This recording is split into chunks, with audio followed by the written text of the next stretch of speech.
मंडळी, तुमचं सगळ्यांचं स्वागत आहे माझ्या नवीन व्हिडिओमध्ये.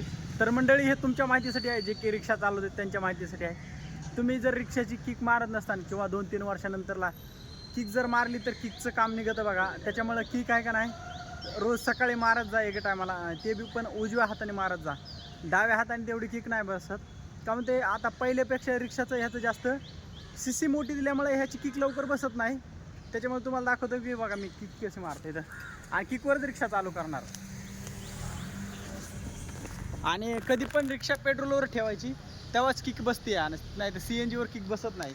बघा आता किक मारतो आणि रिक्षा बंद आहे बघा. एका किकमध्ये तर होणार नाही चालू, पण गाडी तर किकवरच चालू करणार. बघा चालू केली का नाही गाडी.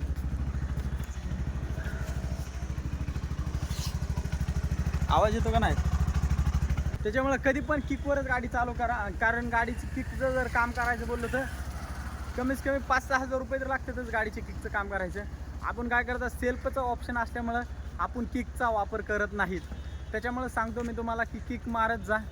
बरेचसे रिक्षावाल्यांनी सांगितले किंवा किक मारत जा, पण काही जण रिक्षावाले मारत नाहीत, का तर ऑप्शन आहे आपल्याला चावीचं. त्याच्यामुळं कुणीसुद्धा किकचा वापर करत नाही. पण मित्रांनो, नक्की वापर करा. भेटूया नेक्स्ट व्हिडिओमध्ये. Bye bye.